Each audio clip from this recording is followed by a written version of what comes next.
All right, so welcome to this edition of Woo You webinar. Tonight, we're going to be talking about Pterygium Co-Management Update, March 2024. Evolution of excellence in the treatment of pterygium from scalpel to amniotic membranes to eye drops by ODs by Dr. Wellish. Thank you so much, Dr. Wellish, for being here. Dr. Kramer. And you can go to the next slide. And I'm your host, Dr. Elise Kramer. Thank you to Cloudbreak. Oh, you can go to the next slide. Thank you to Cloudbreak Pharma for providing an unrestricted educational grant. Next slide. So I will introduce our speaker tonight. Dr. Wellish has trained over 120 optometry students as a level 1 training center over the past 20 years, including Dr. Wu, a 2-year UCLA Stein Eye, Cornea, and Refractive Surgery Fellowship trained specialist. Dr. Wellish founded the Wellish Vision Institute in 1994. Nevada's first laser vision correction specialist since 1994, Dr. Wellish has published original clinical research in the areas of LASIK, advanced cataract surgery techniques, and ocular surface disease. Dr. Wellish has participated in over a dozen FDA studies in the areas of keratoconus, glaucoma, advanced technology in cataract surgery, ocular surface disease, and novel treatments. He is currently recruiting patients for a novel treatment for pterygium-consisting eye drops only without the need for surgery. He and his growing team of MDs and ODs enjoy sharing their clinical pearls while bringing excellence in eye care to Las Vegas area. Thank you so much, Dr. Wellish, for being here. I'm super excited to learn from you, as our audience is, I'm sure. And I will be back later on to answer some questions and a little discussion. Thank you very much, Dr. Kramer. Appreciate the kind introduction. And I want to disclose thank you to Wu University for the honorarium and to assure everybody that all financial relationships have been mitigated. What we're going to talk about tonight is the excellent evolution of excellence in the treatment of pterygium from scalpel to amniotic membrane, and now is it even possible with eye drops. And I'm going to share what's hard to believe. I don't feel like I've been doing surgery this long, but I guess including residency, 35 years of experience with pterygium surgery. Besides myself, we have a variety of excellent surgeons in our practice that also do the pterygium surgery, that are also participating in the study, as well as our in-house ODs. We're going to review for the primary eye care practitioner advanced concepts in the treatment of pterygium. We're going to cover the definition of pterygium, etiology, the epidemiology, the pathophysiology, which definitely relates to how the eye drop works. We're going to review the evolution of treatments and treatments that currently are performed for pterygium. We're going to summarize the clinical features of pterygium, as well as outline the differential diagnosis and explain the role of interprofessional collaboration to improve the outcomes for patients with pterygium. We're going to review the pre-op evaluation, current best-in-class surgical treatments, and post-op care for current FDA-approved pterygium procedures. We're also going to review the inclusion-exclusion criteria for the pterygium eye drop protocol that's currently in progress. And we're going to cover some case studies of who can be included in the study and who not, and have time for questions and answers. You're all familiar with the difference between a pterygium and a pingueculum in that a pterygium grows onto the cornea. The definition of pterygium is a fibrovascular overgrowth of the subconjunctival tissue, triangular in shape, and encroaching onto the cornea in the medial or lateral palpebral fissure. The word pterygium has been derived from 2 Greek words, pteryx, meaning wing, and pterygion, meaning fin.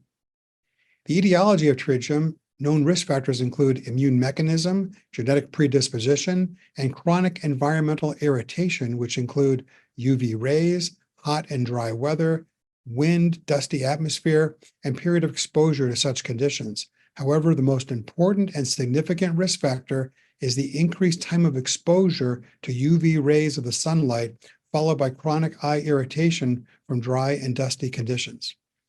And looking at the epidemiology of pterygium, there is a so-called pterygium belt described by Cameron, which lies between the 37th degree north and 37th degree south meridian of past the equator in the latitude lines. The prevalence, in other words, pterygium is much more common inside those beltways. So Las Vegas just barely makes the cut of 37th parallel. As you can see below, on the south, all of South America virtually, and almost all of Africa, most of Australia, even Japan, all inside that 37th parallel. The pterygium prevalence varies widely around the world from 0.3% to 29% in general. In India, prevalence ranges from 9.5% to 13%, more commonly found in more rural parts of the country where folks spend more time outdoors. The prevalence of pterygium in Barbados was found to be about 23-24% in both the Black population and the mixed Black and white population, but only about 10% of the white population had pterygium. Other countries have different prevalences, like 10 degrees in Singapore. There's a 30% incidence in a southwestern island off the coast of Japan that's technically part of Japan, according to the Kumijima study. 14.5% of people in the Tibetan population of China, and almost 18% in the elderly Mongolian population of Henan County in China. So you can see it varies wildly, but greater in the pterygium belt. The predominance of pterygium on the nasal side of the interpalpebral zone is speculated to result from the following mechanisms, one of them being the side of the nose acting like a concave mirror and focusing the UV ray onto the nasal limbus. The natural flow of tears is from the temporal side to the nasal side toward the punctum, and therefore any amount of dust that reaches the conjunctival sac irritates the nasal conjunctiva further. Since there are two anterior ciliary arteries on the nasal side, but only one temporally, any irritant may result in increased nasal hyperemia. Males work outdoors much longer than females in general, so it's not surprising that a pterygium is found more common in males than females. When it comes to the pathophysiology, this is a slide you may want to take a picture of with your camera if you can do that, or screen grab, because pathophysiology is important in understanding that not only the treatment of the eye drop, but potential test questions. UV rays cause damage to the limbal stem cells of the cornea. This causes activation of the tissue growth factors, which further leads to angiogenesis and cell proliferation. The limbal stem cells are damaged by the UV rays that cause conjunctivalization of the cornea, and the cornea is then invaded by aggressive fibroblasts. UV radiation may also cause mutations in the P53 tumor suppression gene, resulting in abnormal pterygial epithelium. So you can see the slide on the bottom left, you got chronic sun exposure, UV light, leading to oxidative stress and epidermal growth factor, receptor activation that leads to angiogenesis and fibrosis, ultimately leading to pterygium. When you take the history and physical on a patient with pterygium, they often present with symptoms of irritation in the eye, lacrimation, foreign body sensation, irritation, redness, dryness, itching, grittiness, and blurred vision. We take a detailed history, including the age and sex, occupation, exposure to irritants like sun, smoke, and dust, any previous treatment, and any family history are asked. General physical exam and physical examination includes the presence of any collagen vascular or mucocutaneous disorders. History should classify pterygium into either a primary pterygium or recurrent pterygium. Old textbooks define a so-called malignant pterygium as a recurrent pterygium with symblepharon formation. As you know, symblepharon is when the conjunctiva adheres to the inner eyelid, inner conjunctiva on the inner eyelid, and restrictions on ocular movements. However, pterygium, in fact, is a non-malignant condition and must be differentiated from malignant conditions like ocular surface squamous neoplasia by clinical features, impression cytology, and this is why we send every pterygium to histopathology. A comprehensive examination includes visual acuity, extraocular movements, anterior segment evaluation, detailed refraction and corneal topography to determine the amount and type of astigmatism. Dry eye should be evaluated by using the Schirmer's test and tear breakup time, along with assessing conjunctival injection, corneal staining, and meibomian gland dysfunction. We like to use LipiView, and other types of meibography are also out there. The pterygium should be evaluated for the following criteria: location, size, vascularity, extent, area of corneal involvement by slit lamp examination. We also note the presence or absence of the so-called Stocker's line, which is the iron line that sits in front of the pterygium where the tears pool. There are three parts to a pterygium. There's the cap at the leading edge, which is distinguished by a halo-like avascular zone. Then next comes the head of the pterygium, which is just peripheral to the cap. Then the main part of the pterygium is called the body, which communicates with the bulbar conjunctiva. They're classified into progressive, like you see on the right, upper right, thick, fleshy vascular, progressively encroaching towards the center of the cornea, or we just saw one today that was atrophic. It was thin, attenuated with poor vascularity, and they tend to be stationary. The differential diagnosis includes a lot of important conditions to not overlook, so we'll go over them. One is a pseudopterygium, which is a fold of bulbar conjunctiva, which is attached to the cornea. A pseudopterygium is an inflammatory reaction where adhesions are formed between bulbar conjunctiva and cornea. If you suspect a pseudopterygium, you actually can do what's called a probe test, where you pass the probe beneath the tissue in the pseudopterygium. It passes through underneath the pseudopterygium, but not a pterygium. A pseudopterygium can appear in any quadrant of the eye. It's non-progressive in nature. Epigueculum, we all know, is a yellowish colored growth on the bulbar conjunctiva close to the limbus. It's thought to be a deposit of fat, protein, or calcium. It's commonly found nasally, but it can occur temporally. Usually it's asymptomatic, but it may present with mild redness and foreign body sensation when it's inflamed. On the bottom right is nodular episcleritis. This is a discrete area of inflammation in episcleral tissue which is elevated. Only vascular congestion may be present in simple episcleritis. If you put 2.5% phenylephrine in, there'll be blanching of the superficial episcleral vascular network. Usually this condition is mildly painful, unlike a pterygium, which is usually not painful. Also, the differential diagnosis is marginal keratitis on the upper right, which is an inflammatory disease of the peripheral cornea. Here, stromal infiltrates with the breakdown of the epithelium and ulceration can be seen. The infiltrate on the corneal surface is separated from the limbus by a clear intervening zone, right in here. A flectinule is a result of a delayed type immune reaction leading to nodular inflammation of the conjunctiva. Conjunctival carcinoma in situ is a rare presentation. It presents as a gelatinous appearing mass, and I put together some examples just to give you kind of a mental picture. Also, there's ocular surface squamous neoplasia, OSSN. These are some examples here. So you got a patient with a pterygium, and you got to ask yourself, is it stationary or is it progressive? Is it bothering the patient? Is it a threat to vision? If some of the answers are yes, be prepared to treat. In the past, it would be, okay, we have different kinds of surgery, let's plan this. But now the question is, are we going to do surgery or are we going to do eye drops? If it's surgery, then it's very important to optimize the ocular surface prior to surgery. Before surgery is performed, medical care is absolutely necessary to optimize the ocular surface to relieve the patient from the inflammatory symptoms and reduce persistent discomfort that can persist. Optimizing the ocular surface reduces the incidence of post-op complications and recurrence. However, optimizing the ocular surface is not absolutely necessary when treating the pterygium with eye drops instead of surgery. That's a major advantage of the drops.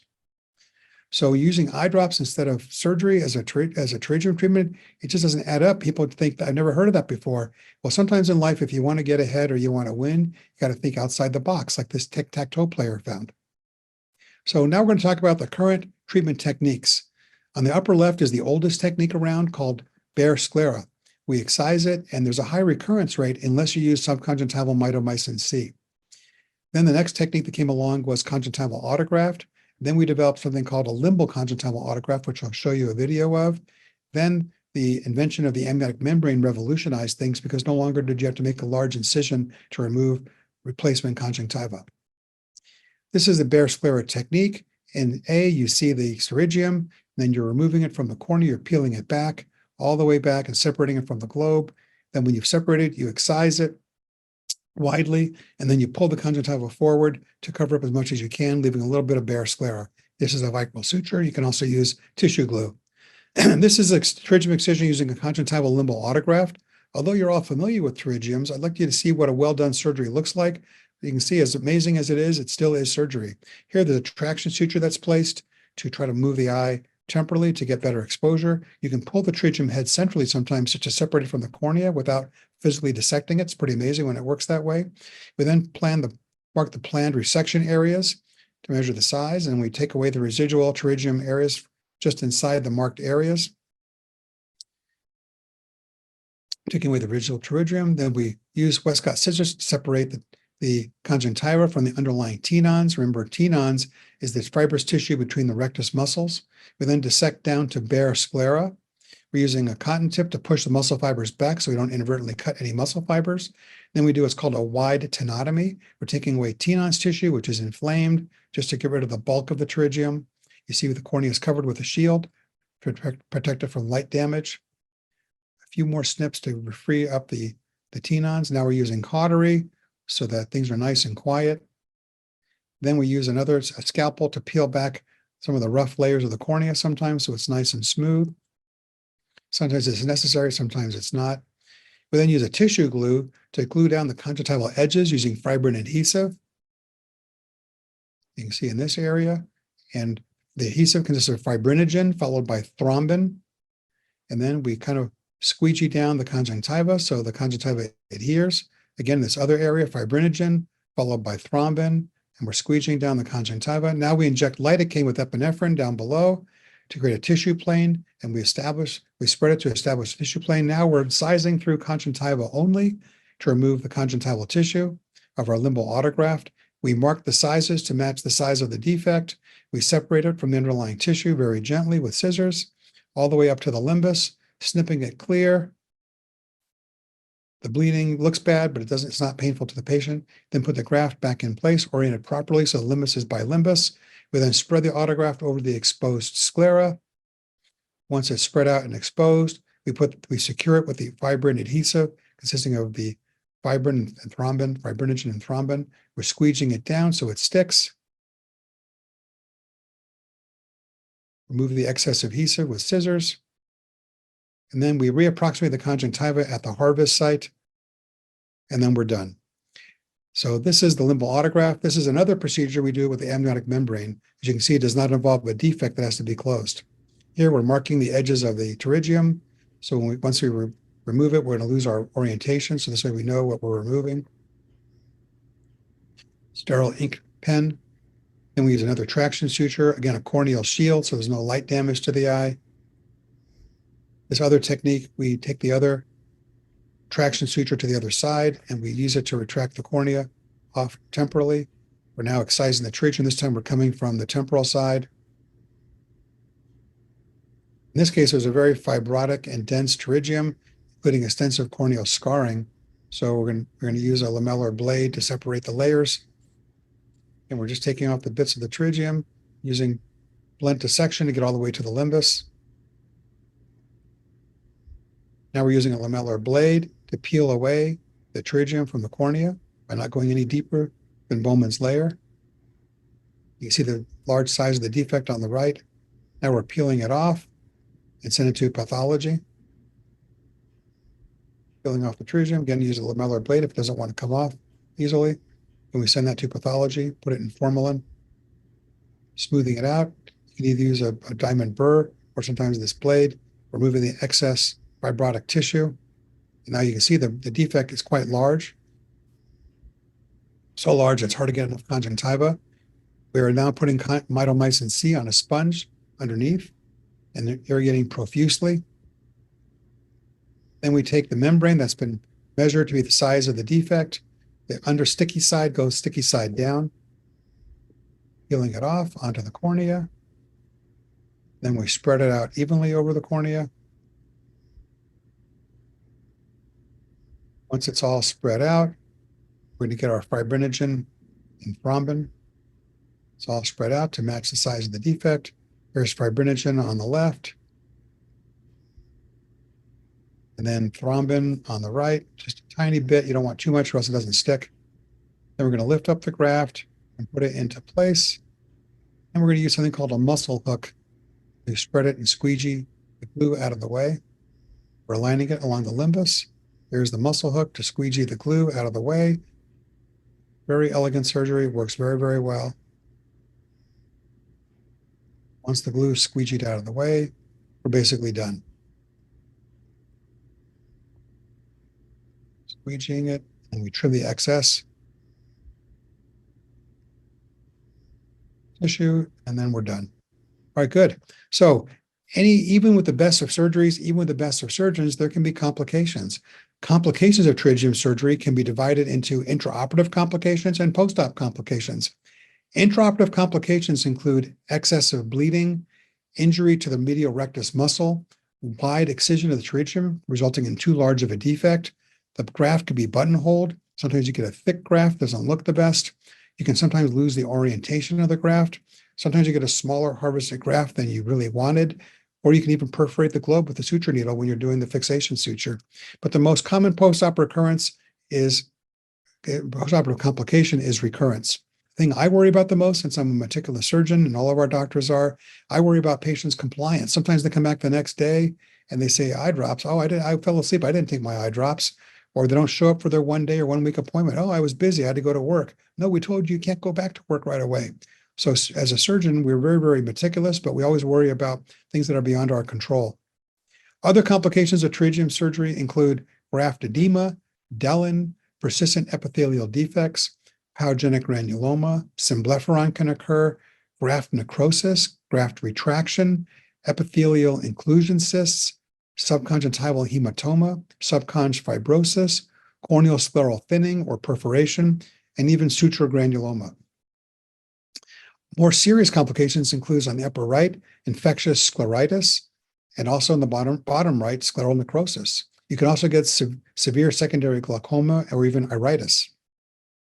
So as far as co-management is concerned, and again, if you want to take a photo of this for co-management purposes or a screenshot, immediately after surgery, we start topical prednisolone eye drops every 2 hours while awake and moxifloxacin 3 times a day for 1 to 4 weeks until the epithelium is healed. On post-op day 1, we're examining the patient, and we continue the post-op prednisolone every 2 hours while awake and moxi 3 times a day, depending on epithelial healing. Day 1, we make sure the graft is in place and is secure, and there's no infiltrate. At week 1, we're continuing the prednisolone every 2 hours while awake and moxi, depending when the epithelium heals. Make sure the graft is in place, no infiltrate. Make sure the epithelial defects have healed, no back to work or no dirty environments until the epithelial defects have healed. We take out the soft contact lens if we put one in place and make sure there's no epithelial defect. And if there's any limbal sutures, we take those out if they're easy to take out and if they're present. At 1 month post-op, we look to make sure the surrounding conjunctiva is not inflamed and no epithelial defect. If that's all achieved, if we haven't done it by now, we can stop the antibiotic. And here's where we start to taper off the prednisolone on a weekly schedule, 4 times a day for a week, 3 times a day for a week, etc., until we get to 1 week, 1 month, and then we stop. At the 1 month visit, even if you do a perfect surgery, sometimes people heal differently and you have surrounding conjunctiva that's inflamed. If that happens, that could be a risk factor for recurrence. And so what we do is we'll give a subconjunctival injection of Kenalog, a steroid, at the site in the office to abort any progression into recurrence. And then we watch carefully, monitor for IOP elevation. At time points later than a month, if early recurrence is suspected, we like to consider subconj injection of 5-FU twice 2 weeks apart, or holding a sponge soaked in mitomycin C in the area of concern for 5 minutes before rinsing. What can also occur, despite best surgical technique, is something called pyogenic granuloma. That's what this looks like. Here we check for conjunctival injection or pyogenic granuloma. If a pyogenic granuloma develops, no worries. We don't like to see it, but we can increase the prednisolone to every 2 hours while awake for 1 to 2 weeks. Once the stock is no longer congested, we can simply excise it in the office. But if it's still congested after additional prednisolone drops, then we consider injecting with Kenalog or 5-FU. And by doing that, it becomes not congestion and we can just snip it off. As far as patient education, today's patients should be educated about their chance of recurrence after surgery, as well as post-operative mitomycin drops or steroid drops should be strictly used under the supervision of a surgeon or an excellent co-managing OD to look for problems. Unsupervised use of mitomycin or steroid drops can lead to the melting of the cornea or sclera, resulting in loss of vision, may even result in medical legal lawsuits. In elderly patients, ocular surface squamous neoplasia can masquerade as a pterygium, and histopathological examination of the tissue is important to rule out such things. With the results of the eye drops for the pterygium study looking so promising and safe, this alternative should definitely be considered for all patients who qualify. But keep in mind, the eye drops for pterygium treatment is not yet FDA approved, so therefore we have very robust informed consent. So as much as pterygium surgery is considered safe, deep down inside, we're all a little fearful of surgery. Here, the surgeon's talking to the patient in the hospital bed afterwards saying, hey, sorry about the 2 scars. We kind of had your x-ray upside down for a little while there. Not a pleasant situation. So now we'll talk about our study and the eye drops for the treatment of pterygium. This is a global phase 3 trial. The product is called CBT-001, and I'm going to give you the background and some of the study rationale. I'm the principal investigator for Las Vegas. CBT-001 is also, the generic term is called nintedanib. Nintedanib is the active pharmaceutical ingredient, or API, of a previously FDA-approved oral pill for the treatment of idiopathic pulmonary fibrosis that's been previously approved by the FDA. There's also another treatment that's indicated for certain types of non-small cell lung cancer, and this also is the same active ingredient. So CBT-001 is formulated as a preservative-free nanoemulsion eye drop in unit dose. Its eye drop development uses the 505(b)(2) regulatory pathway by citing oral drugs' human systemic safety that's already been established, as well as pharmacokinetics and animal safety data. The mechanism of action for this drug is very similar to the pathophysiology knowledge. So the eye drop formulation involves targeting the 2 most important pathogenic pathways of pterygium. As we saw before, there's angiogenesis through the VEGFR2 inhibition and fibrosis through FGFR2 inhibition. So the safety and efficacy have already been demonstrated in animal models and in a phase 2 clinical study. In stage 1 that's already been completed, the single dose study, they evaluated the safety, efficacy, and pharmacokinetics of 3 doses of CBT-001 solution formulation in reducing pterygium vascularity. There were 3 different cohorts that were escalating in concentration, 24 subjects in total. The first one was 0.02%, then 0.05%, then 0.2%. Stage 2, that's also been completed, was a multi-center, randomized, vehicle-controlled study that evaluated the safety and efficacy of CBT-001, 0.2% 3 times a day in reducing pterygium vascularity and inhibiting lesion growth versus vehicle as assessed by an independent reading center. These are the results of the phase 2 study. Again, in this study, the eye drops were only used for 4 weeks and then they were stopped. What we found was that the CBT-001, 0.2%, significantly reduced pterygium vascularity. You can see it by 2 weeks, the maximum effect by 4 weeks. But remember, they stopped the drops at 4 weeks here, and so there's a little bit of a rebound in vascularity. But it demonstrated similar effects on pterygium vascularity with the primary endpoints and conjunctival hyperemia as a secondary endpoint.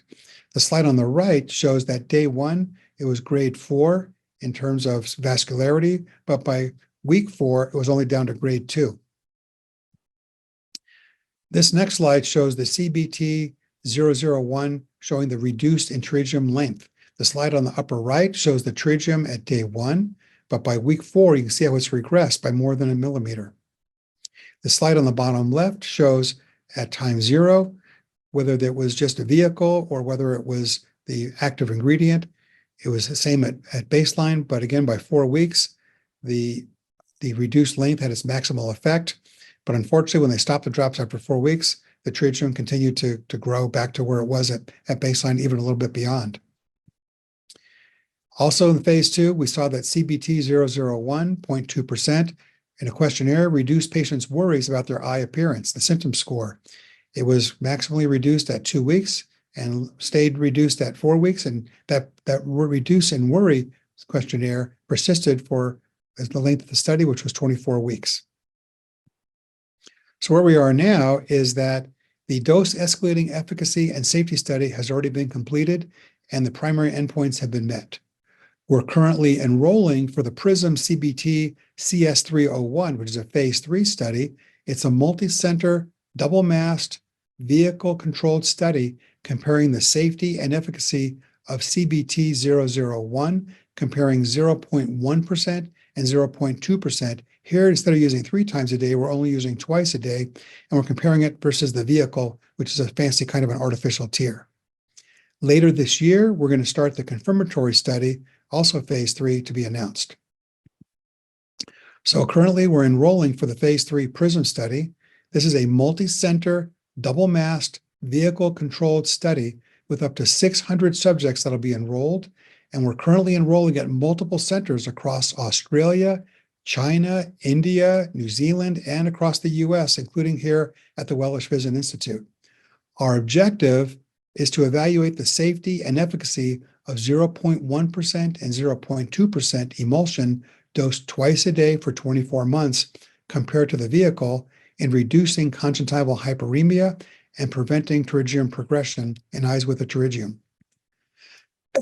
Excuse me. The primary endpoints are the mean difference in conjunctival hyperemia grade changed from baseline at month 3 using a 5-point hyperemia severity scale. And approximately 1 grade or better change from baseline is considered a significantly improved change.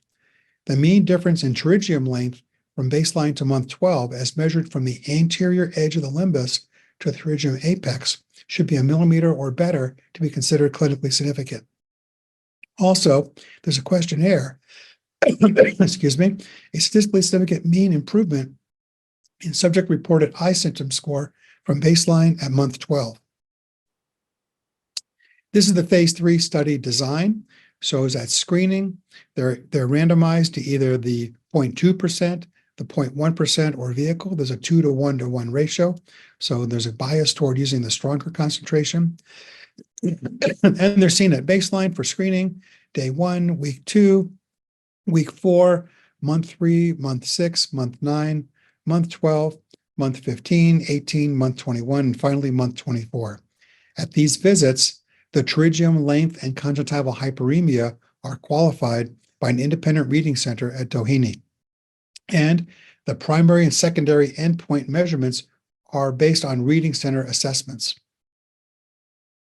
So in assessing whether people can be in this study, there are some key inclusion criteria. For one thing, it doesn't matter if you're male or female, but you have to be at least 12 years of age at the time of consent. You can also be for a primary or recurrent pterygium, but for recurrent pterygium patients, the pterygium excision surgery should have been performed at least 6 months before the screening. Also, in order to qualify for the study, global conjunctival hyperemia grade has to be greater than or equal to 3 on a 0 to 4-point scale confirmed by the reading center. And the size of the pterygium has to be between 1.2 and a maximum of 4.5 millimeters of encroachment. And the eye symptom score has to be greater than or equal to 2. So this slide shows the eligibility criteria and a slide of what the injection looks like, from none to trace injection to mild to moderate to severe. In looking at this slide and looking at the official slides that we use to grade, unfortunately, these photos are a little washed out, so the actual scale looks a little bit more hyperemic than these photos. There are some key exclusion criteria. For example, if the pterygium surgery was less than 6 months ago, we have to wait until the 6 months passes. Also, if somebody says they plan on wanting pterygium surgery within a year of the study, also they can't really be included if they want to have pterygium surgery in the near future. Also, exclusion criteria include clinically significant corneal abnormalities other than the pterygium. This is a slide from the company showing the mechanism of action. I'm just going to press play. Cloudbreak Pharma is developing CBT-001, nintedanib ocular formulation, a multi-kinase inhibitor self-administered eye drop, and potentially the first therapeutic drug to treat pterygium. Pterygium is a progressive, benign fibrovascular growth of the conjunctiva, which causes discomfort, irritation, and results in ocular hyperemia. As pterygium progresses, it can compromise vision, including corneal astigmatism. Studies have indicated that pterygium is primarily associated with prolonged ocular sun exposure and resulting ultraviolet radiation and other environmental irritants. In pterygium, UV light is believed to trigger the modulation of 3 proangiogenic and profibrotic signal pathways. Mediated by vascular endothelial growth factor, or VEGF, fibroblast growth factor, or FGF, and platelet-derived growth factor, or PDGF, along with their respective receptors.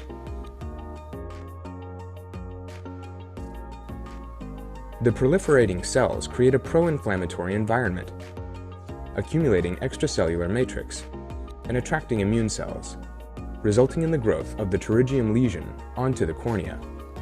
Currently, the only therapeutic approach for pterygium is surgical excision. However, this leaves the root causes of the condition unaddressed, with risk of post-surgical lesion recurrence. The active drug in CBT-001, nintedanib, is an existing therapeutic that has been uniquely formulated for ocular use. It is a molecule that easily diffuses through the extracellular matrix throughout the pterygium and into the fibrovascular lesion.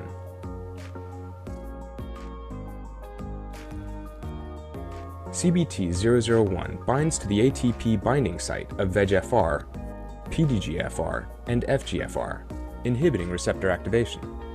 This reduces downstream signaling across multiple pathways responsible for pterygium vascularity and lesion growth. By reducing these signals, hyperemia, neovascularization, and lesion growth may be halted with existing vessels shrinking in number and size. This effect has the additional potential to prevent recurrence after surgical excision. Because CBT-001 is delivered topically, a localized, effective dosing can be achieved without systemic effects, and providing patients with new hope for resolving symptoms associated with pterygia without surgery. Cloudbreak Pharma is currently conducting Phase 3 clinical research with CBT-001 in pterygium. Those are mechanisms of action. To find out if a patient qualifies for the study in Las Vegas, you can call our study coordinator at 702-624-0668. Again, you can take a picture of this slide or screen save. Outside Las Vegas, you can complete the survey that will be at the end of our talk, and you'll be directed appropriately. So some patients referred might not qualify for the study, but if they don't, they might qualify for one of the current FDA-approved procedures that are performed by our expert surgeons. We do obviously our best to try to get all referred patients in to qualify, but ultimately it comes down to meeting the inclusion-exclusion criteria based on the history and the photos that are taken and submitted to the Doheny Image Reading Center at UCLA Stein Institute. These are some examples of patients that have been seen recently, some of who qualified, some did not, because when you see a pterygium and it looks bad enough, you think they should qualify. These are people that did qualify for the study. The upper left-hand one, again, I'm going to refer you to on the left-hand side, looking for hyperemia greater than or equal to grade 3 and length of at least 1.2, but no more than 4.5 millimeters.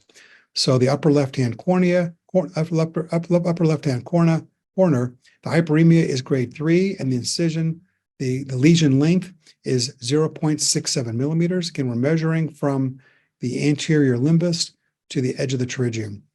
This next slide on the upper right, also hyperemia grade 3, its length is 1.33 millimeters. It barely makes it. Lower left-hand cornea, lower left-hand corner, hyperemia grade 3, its length is 3.13 millimeters. Done deal, it qualifies. And the bottom right, grade 3 hyperemia, length is 4.46. It barely makes the criteria, so they're included. These other ones are ones that we'd like to qualify, but for some reason they didn't make the cut. In the upper left-hand corner, it's hyperemia grade 2. It didn't quite make grade 3, even though the length was okay. Upper right-hand cornea, again, the length was okay, but it was only grade 2 hyperemia.